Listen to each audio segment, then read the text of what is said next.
Well, I work in the theater, so I can really, oh, you can hear me? Yes. I believe that Twin Peaks 25 years later will be coming back.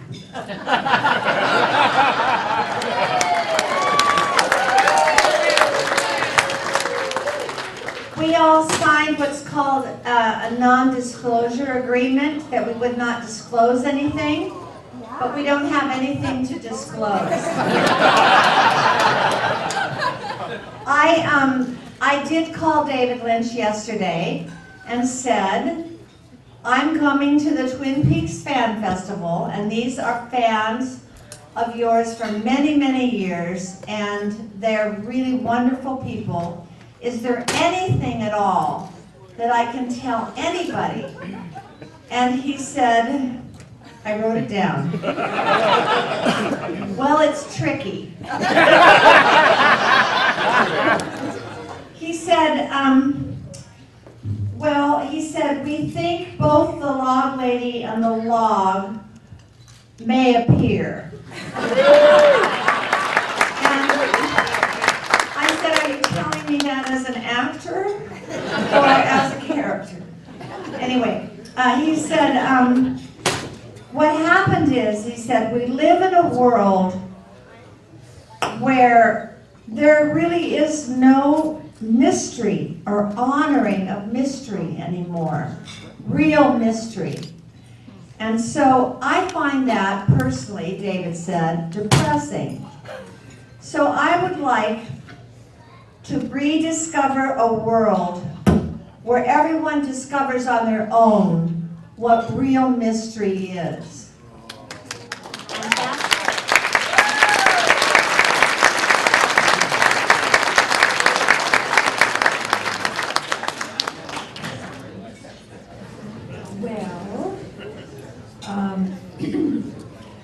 I also talked to David, but this was in December, and he called me and he said, well, Char, you ready to go to work? Any actress likes to hear that. So he couldn't tell me much about it. I said, well, is Betty like a pink lady at the hospital, or is she a waitress now at the diner? And he said, well, you know, your husband is dead. Yeah, I know. Our dear Don Davis passed away quite a long time ago now. And yes, I did know that. And he said, well, you know, we'll be in contact. And then I heard all this stuff about it's going, it's not going, it's going, it's not going, and we're all on the internet, you know. If there's Twin Peaks, you know, without David Lynch, it's like, you know, chocolate and not vanilla. I don't know. Lots of different things. But anyway, the only thing I heard, or that I was aware of, is I was sent a non-disclosure contract. And that's all I know. I'm sorry, I wish I had more. I'd like to project, but I don't think I can even do that. I'm just saying what a terrific thing is that we're all here, you know?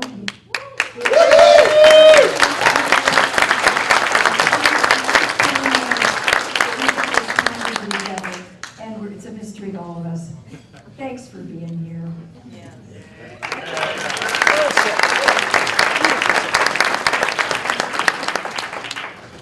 Do you have another question? First question. Hi, welcome everyone. Thanks for being here. Question is for Catherine. Yeah. I've been watching the box set recently and really enjoying the Log Ladies' little intros before the episodes. Yay! And I was just curious how those were developed and written and conceived and how those came about. About a year after we finished shooting, Bravo Network bought Twin Peaks to show, and they got an idea, or David got an idea, to have introductions.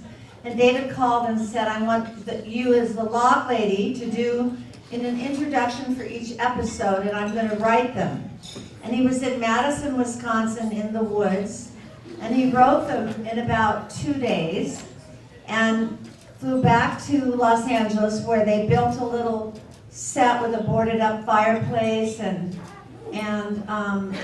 we hastily put together a crew. I was about to go off and do a run of a play, so I had one day, and he put them on the teleprompter, and we rehearsed maybe once for each one, and we just rolled them out, and we did them. I didn't actually understand everything I said. I hate to confess that publicly as an actor, but it was a really fun day. It was a long day, and I never knew what would happen with them. And then they started using them, and they were in the box set. And each one has a real kernel. If you listen to them, they really do tell you what the episode is about, more than any other thing that Dave has ever done, because he doesn't like to analyze his own work, as you well know. So this was really a kind of fly by the seat of your pants thing, only it would be a skirt in my case, and we just had a great time doing them. Then Netflix came out with the show, and they didn't put them on. And I was really had my feelings hurt. I thought, why? This is so critical now to the story that we tell these little nuggets. But I'm not really hurt. I think they probably didn't want to pay me. But that was really the story. It was a very spontaneous, just let's Bravo wanted something to help explain the show. And of course, they explain it so well. So that's really it. Thank you for asking. It really is great to see so many people here. This makes me feel wonderful.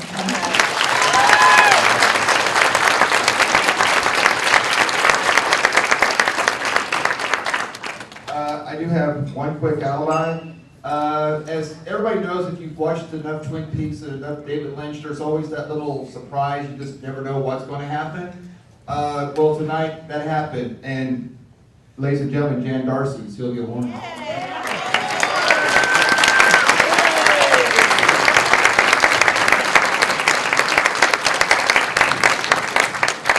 Has really grown over the years, hasn't it? And it's so great to see everybody here from all these different countries and different states. And isn't it going to be nice when you see the third season that you people will see some of the backgrounds. You will have been here. Because I understand David was in town looking for locations last week. Yep. And so, when you see the series coming up, you know, you've been here.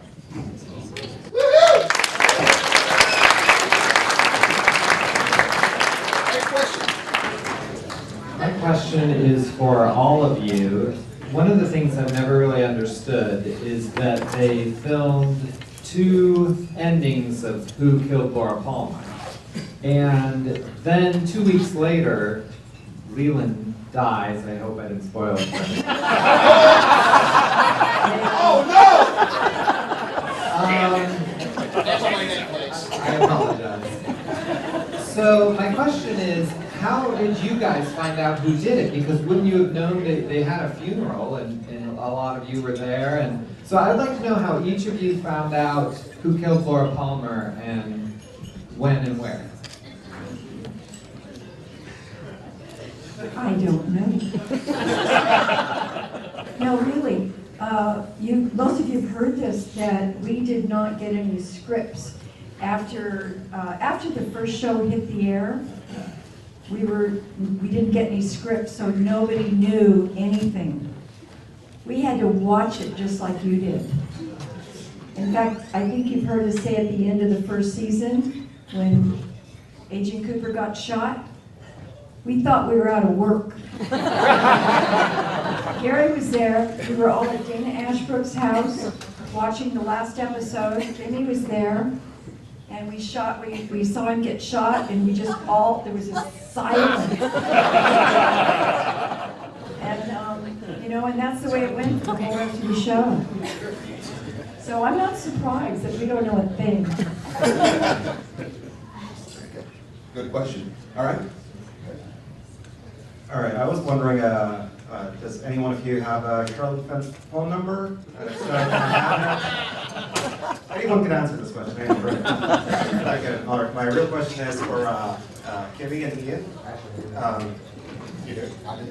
Well, as an aspiring amateur director myself, I kind of want to know, because you guys had really unique mannerisms. Did you guys develop those? Did David Lynch develop those? Did you guys develop those together? How did that come about? How did you guys work out those very unique personalities you both have? Take it away, Kim.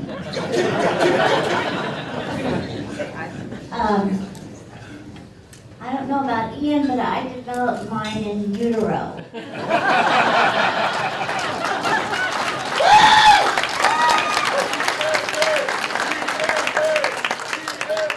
I won't touch that. I don't know. I think we were just magic. We were like quirky magic. I don't know. It was like funny. Just for the second, I think. I don't know. First time we met, we were like two little birds, like.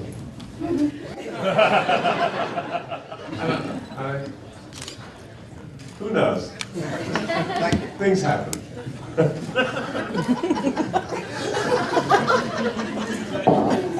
like it.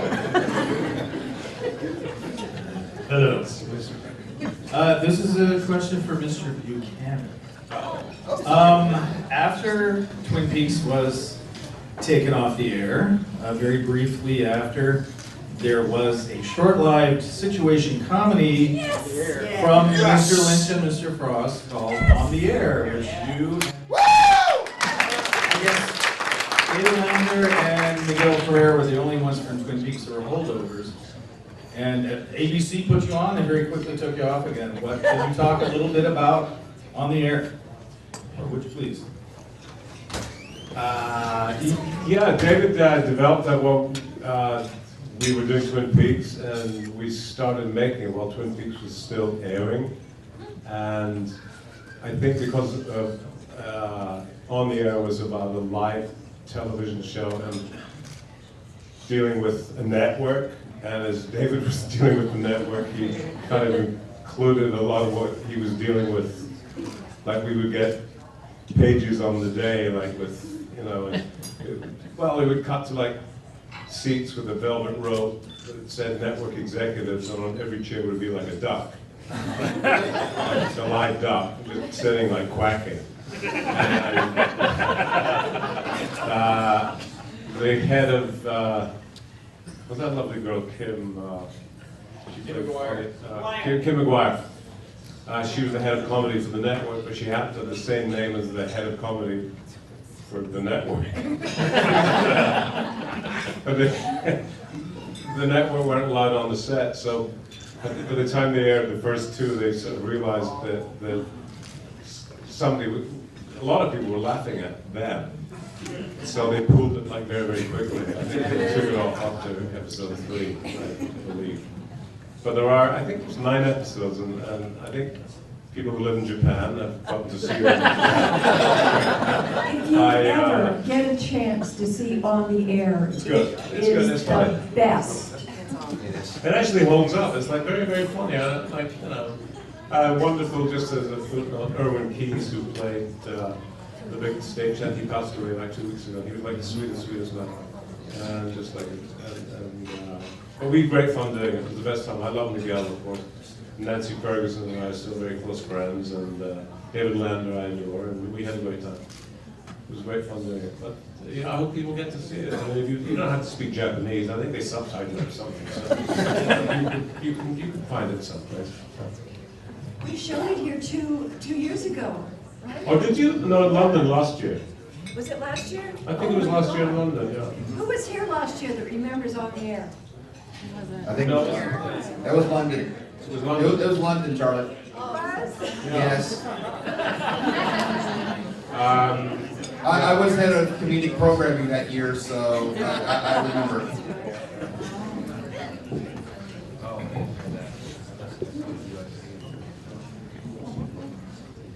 I just realized this watching it the other day after the infamous Pine Weasel riot. That is touched off by David Lander's character, Mr. Pickle, who puts the pine weasel to your face and makes you kiss him and he bites you on the nose. Yes. I just realized it may or may not have been a purposeful in-joke, but David Lander voiced the head of the Weasel Gang and Who Framed Roger Rabbit. So I could hear his voice going, "Give him a kiss, Dick, go ahead." I can hear a little bit of the weasel in here going, "I'm a weasel, kiss my weasel." But it's just maybe a coincidence. And one more, quick for Gary. Because Bobby is the only one that ever uses the nickname for you, Snake. What's the backstory on Snake, or is that just something we'll never know? Well, as Charlotte has said, I have signed an NDA, so I really. No, that's a great question, and something that I never got the answer to. And I didn't think it was that important for me to actually answer the question for my own self, so I have no intelligent answer for you. I'm sorry. But I'll be thinking about it for the next 2016 season. I'll solve that. I'll answer that question. Does anybody ever see you on the street go, "Snake"? No. Just so you know, Gary, next time I'm in LA, I will do that for you. Who's next? The question is for Phoebe. Pardon my French, everybody. I kind of had a holy shit moment when I was watching Mulholland Drive for about the 4th time. And we noticed in Club Silencio, I kind of went, holy shit, is that Laura and Renette there in the Club Silencio? And if it is, I was wondering, did he contact you, and how was that set up for that glorious cameo? That's not me. But I know what you're talking about, and it does look like us. I don't know if it, does anybody know if that's Cheryl Lee? No, not No. Cheryl Lee. Josh would know. No. Not Cheryl Lee. But it looks like it's supposed to be though, right? Yeah. Probably supposed to be, but it's not. It's not Phoebe or Cheryl. Okay. I'm still flattered. I think that's awesome. Some have theorized that it's Laura and Ronette's doppelganger. Yeah. That's the other theory. Okay.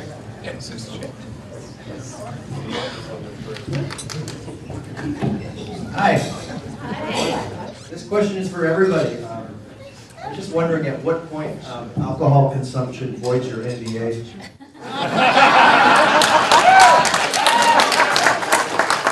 You don't have to answer now. You can talk to me later.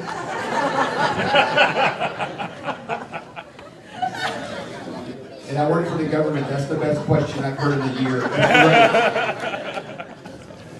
Are you open for running for political office? That's Hi, this question is for Jonny. I was wondering, when you were filming the above the convenience store scene, how scary was that for you? And were you allowed to be in it? Did they separate you at times because you were a kid, or how did that all work out? No, you're talking about the scene with Bob? Yes. You're applying, yeah, I was there, I was able to view everything, and it never really set in until I kind of sat back and watched everything, and then it really resonated then. But really that scene and this movie was the only movie that's ever given me nightmares in my entire life. I still see Bob's yellow teeth coming through, yeah, so no, I was every bit a part of that, yeah. Thank you. Yeah, thank you. All right. And Jonny, while you got the microphone, since this is really odd how Jonny got here. So, hey, Mona, where are you at? Mom? I Hi, Mom. Jonny's mom, Mona. Say hi, Mom. So, I'll give you all a brief synopsis of the wacky world of Twin Peaks Fest. Mom contacts me through the Twin Peaks Facebook page. Says, hey, Jonny lives in Puyallup, Washington. You should contact him. He would love to come to the fest. I friend Jonny on Facebook. We talk. We exchange phone numbers. We talk. I found out that Jonny lives like half a mile from me. I'm like, that is so cool. So, as he's coming home from work one evening, and anyone who lives in this part of the country knows that Seattle traffic is so awesome. So as he's finishing his books on tape, we had a great conversation. So Jonny, what I would love for you to share, since a lot of us in this room never got to meet Frances, you got to work with her. And I would like for you to share a little bit of what it was like to work with Frances, if you would be so. Frances was just literally the kindest lady. She became my grandmother over a series of several weeks and was just the kindest, gentlest lady. I never really knew who she was until I watched Happy Gilmore. Yes! My favorite person ever. I have arachnophobia, and but Happy Gilmore was like my favorite from Frances. And she was literally, even after the movie had ended, she still wrote me and said, "I wish you were my grandson. You're such a great kid." But she was just a fabulous woman, and everything you've probably seen or heard of her is probably all true. She's amazing, yeah. Okay, and I know we shared something else I thought was kind of cool. So, you didn't get to keep the mask. I did not know. I have no clue where the mask is. Okay, so Josh, do you have it? Okay, I'm sorry. Josh is my go-to guy if there's anything Twin Peaks missing. So, it's in his closet somewhere, I'm sorry. Well, hopefully it has the toothpick holes, because when they first made it for me, they had no holes in it. I had no clue what the hell I was doing. I didn't know if it was a puddle or what the heck I was going through. But I told I can't see anything, and they put toothpicks holes, and that's all I got to see. But you relied on Frances to be your guide, so to speak. Yeah, absolutely. Coming out of the woods, yeah. Okay, who else has had a question? Now's the time. Now's the time. Anybody else? Go ahead. Still looking for Charlotte Finn's number if you have it.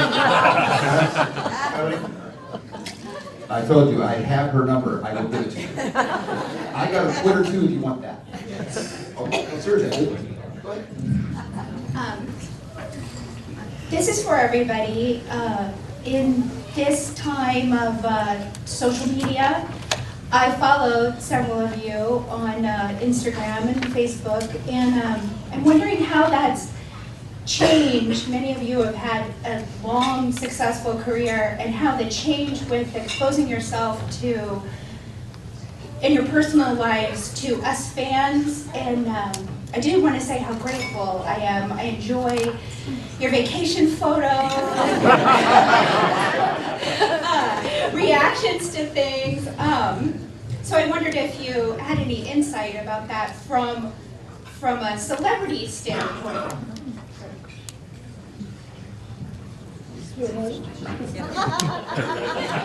Why is everybody looking at Kimmy? I was actually, Ian just got back from vacation, and I called. Yes, you were in Madrid, correct? I was in Spain. Yeah, I came back Wednesday night. Yeah, I found it very. At first, I was proceeding with great caution, as I was advised to. But then I realized that there were no such things as very good publicists anymore. And if you wanted to sell tickets or you wanted people to pay attention, you had to actually just get out there and do it. And I've actually found it very liberating. I've actually enjoyed it. I've actually really, really liked it. And so I find it a little overwhelming because it's, I don't take it as lightly as perhaps I should, so I kind of take every response, kind of deal with it seriously and personally. So it gets a little overwhelming, but it's been a very good experience for me overall, a great experience. I love having other people fight my battles. There have been weeks gone by where I said nothing about anything, and suddenly there's a whole opinion that it's been great. People that are very intelligent and smarter and braver than me have gone to war on my behalf. And I've like been in Spain sipping like little wines and my life has gone on in a huge, enormous way without me participating. And that works for me. I kind of like that. So more people, please follow me, like say, express my opinion, go to war for me. Kimmy Robertson.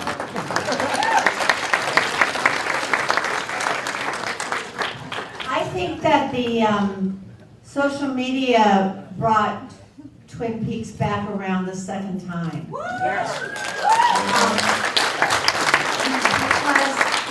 Because Showtime wouldn't make a deal with David to do it the way he wanted to do it. Remember that? That was like in the fall or the January or something. And a bunch of actors, including some here, put together those little short YouTube videos that went up on Facebook. The line about, David, Twin Peaks without David Lynch would be like a pie without cherries, or a log without bark, or, well, anyway, it went viral, as they say, and it really impacted Showtime, in my humble opinion, because it was very shortly after that the deal was made. So let's hear it for social media.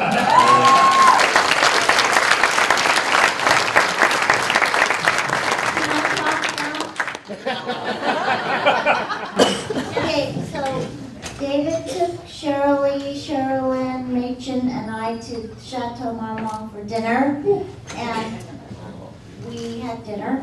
And he said, at the end, he said, in case we go back to the table, meaning the CEO and I, and in case a deal is struck, it's completely due to the fans. 100% due to the fans and that little thing you guys did on Facebook. Which I think is kind of huge, because that's never happened before, ever, except maybe Gilligan's Island.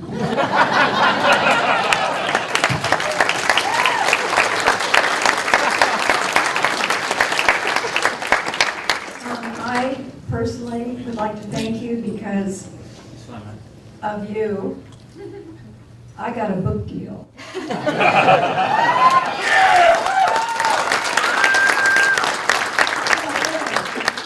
Really. And I'm going to tell you the name of the book. It will be out 2016. They say April 1st, but I don't want my book to come out on April 1st. Or maybe I do. What do you think? Yeah? It's very lynchy. Yeah. Okay. If you guys say it, then I'll say it.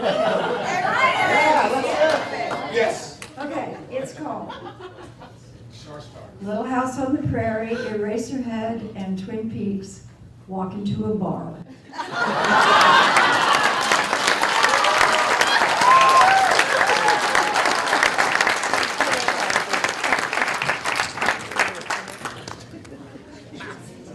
Hello?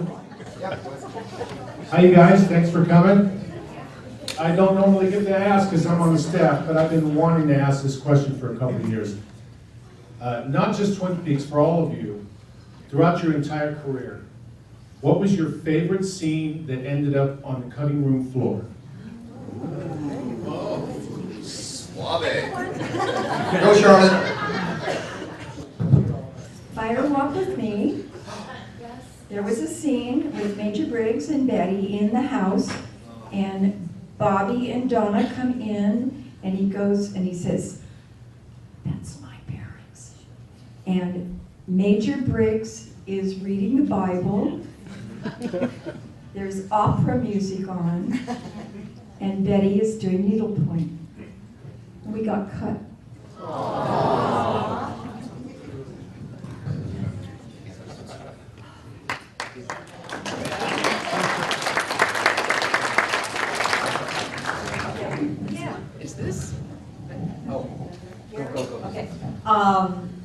one of the scenes that got cut was with Sylvia and Johnny and Dr. Jacoby. And in that, it was revealed what happened to Johnny and who was responsible. And that would be a big surprise to everybody. Josh, do you know? Yes. Yeah. Yes, Cheryl and my daughter pushed Johnny down the stairs. Yes. But Kobe says that it didn't actually happen. Kobe says that his faculties are intact and that he's chosen to remain a child. Chosen to remain that and to be. And Audrey runs off before hearing that. And, yeah, and so she thinks that she's responsible for it. But that got cut. And then another one that got cut, I was supposed to be in Fire Walk with Me, and David sent me the script, and then David Bowie came along. And who do you want? Me? Do you want Sylvia and fight with Ben, or do you want David? And so there's another scene that got cut with Johnny. And I remember that it was a birthday party that I gave for Johnny, and I remember the image that stays with me is that there was a birthday cake with a moccasin print as somebody had walked through the cake.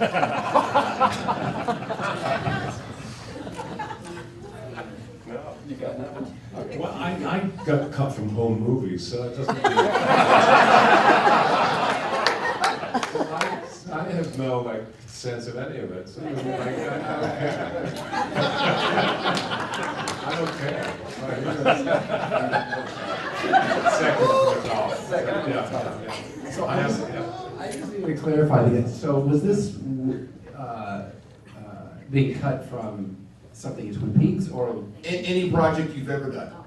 Okay, this brings up pain for me. So I'm going to just announce it here. So it's very recent. It's very bummed. So ABC had this new show called The Whispers, which is on. And I was very excited because I got this role. It was in the pilot, and the pilot got picked up. So I was like, oh, this is awesome. It's going to be a recurring character, and oh, I need the money, and let's do this thing, right? And the role was the President of the United States. And I'm going, when am I ever going to play the President of the United States? And I had the Oval Office, and you got to sit in a chair, and we shot it at Sunset Gower, and I had the First Lady, and my little daughter, and my whole staff. I'm thinking, this is incredible. I mean, people are calling me Mr. President on the set. So they pick up the pilot, and I'm thinking, awesome. And then we decided to now shoot the rest of the show in Vancouver. You're not going to be the President of the United States. We're hiring a new president, a new first lady, an entire new staff. So there I am, cut. But thank you for that question. Wonderful memories for me. Thank you. Glenn takes full responsibility for that question. Glenn, more alcohol for Gary. Martini on the rocks, right? Oh. Take a stab at it. Okay, go ahead. Oh, is that it? That's it? Yeah. Everybody got it? We're good? I got it. Thank you again for coming out. I actually asked the same question last year, but there's a different group of people, so I believe Charlotte and Kimmy may have answered this already. But I was curious, all of us being excited to meet and see you guys and hear you talk, and I asked, like I said last year, if there was a person that you have met, or maybe have not met, where you felt kind of awkward or nervous or intimidated to meet someone that you were inspired by, an actress or an actor or someone famous, whatever, that you've had the same experience coming and sitting and listening to speak and being like, who makes you the most nervous to speak to or meet, or has made you the most nervous to speak to or meet in your lives, professionally or otherwise? I know Kimmy's answer. We were right next to it, San Diego Comic-Con 2014. Again, thanks for coming out, guys. I met Cary Grant and I said, I'm so nice to have met you.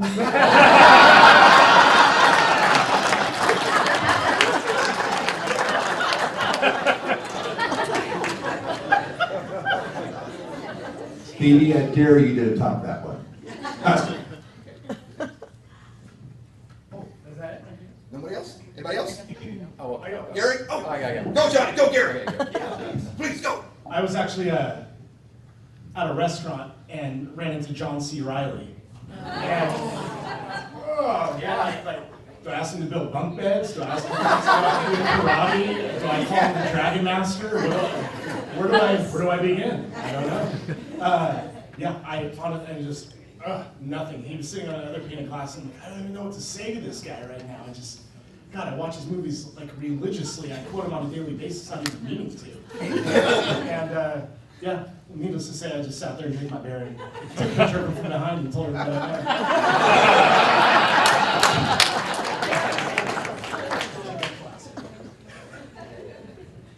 I pogoed with John C. Reilly.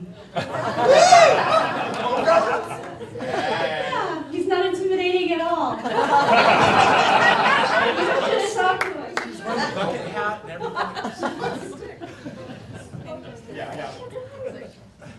Okay, so I was 22, and this is, like, their question is, it makes me feel jittery just, remembering. It's just like your innards start quivering. I am, I'm going through a lot. It's like therapy. All right, but 22 and I was on the set up in Vancouver, and it was Sidney Poitier. And I just, it was hard.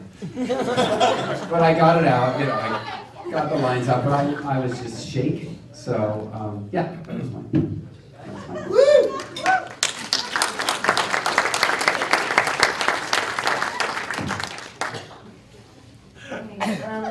This is a question for everyone, but on this panel right now are some of my favorite characters, and I am really curious about if there are any special touches that came straight from your own imagination to your characters that you wanted to share. I'm really curious what came out of your own creative influence on your character.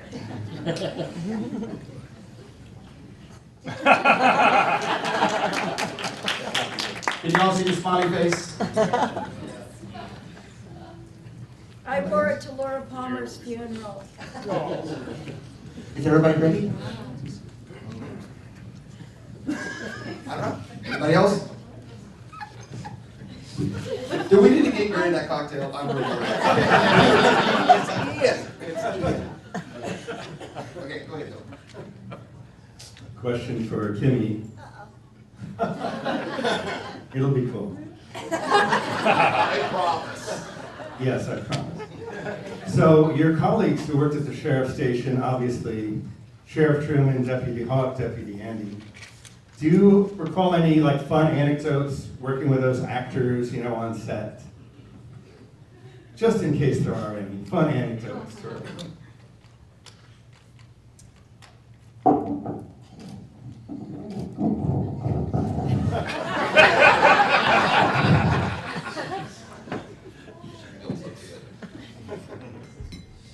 Okay, what's an anecdote exactly?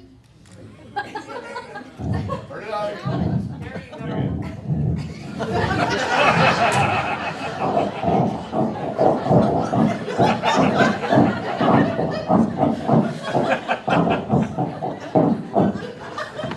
No.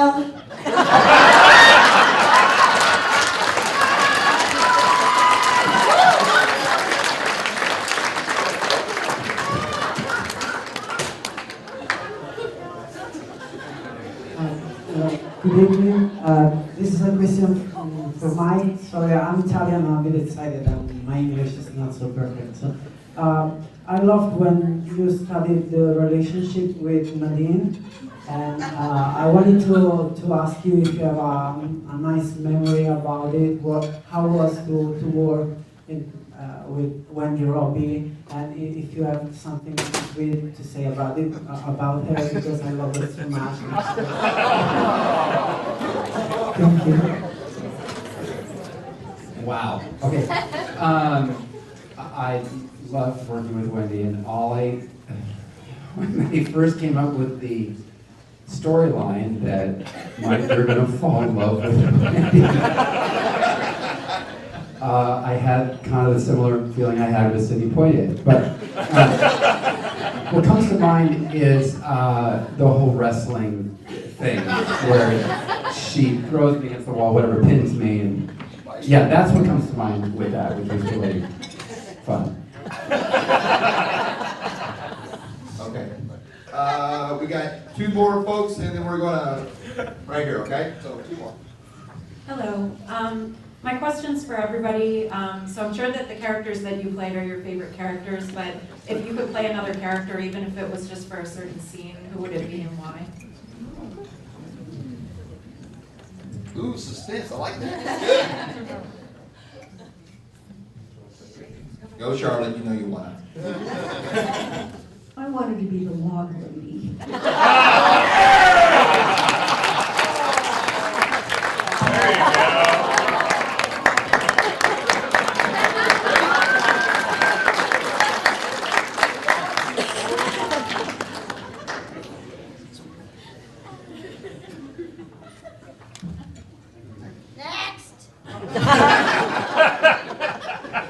What about you, Kimmy?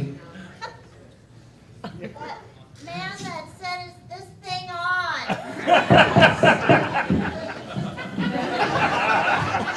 I don't know you, but I think Kimmy would have been an awesome mayor. Yeah. Okay, Brad, you got the last one. This question is specifically for Ian and Kimmy. One of my favorite characters in Twin Peaks is Deputy Andy, played by Harry Goaz, and he always seemed to reach like these weird, incredibly emotional levels. Can you tell me what it was like working with him, or perhaps an anecdote or story, putting that whole weird love triangle together?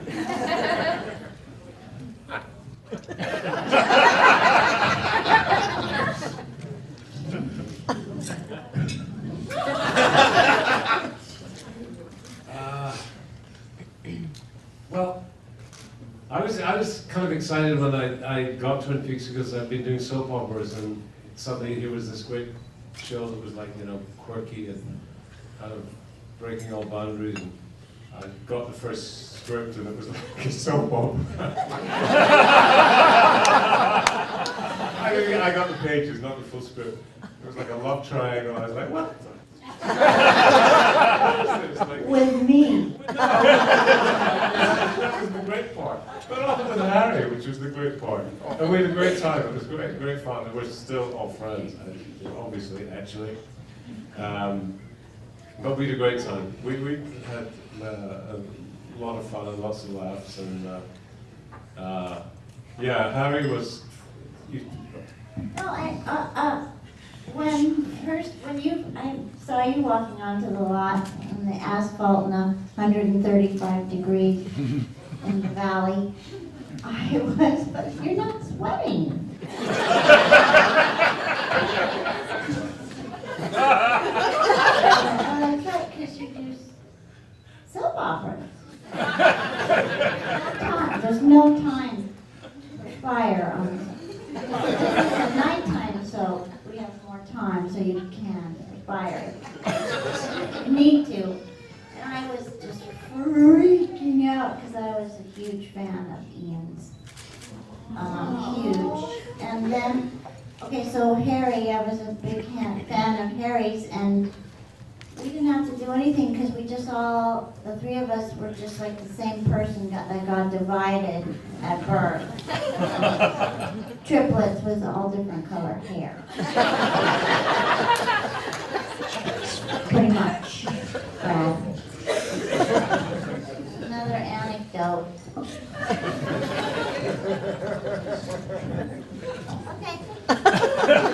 All right. Round of applause, boys and gentlemen.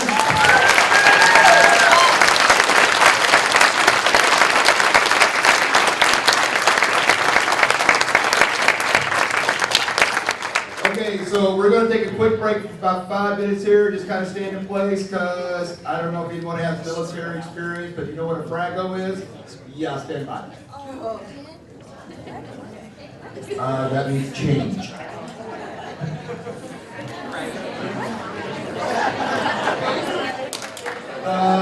Could I please have all of the Twin Peaks Festival staff please come up here very quickly, please? Thank you.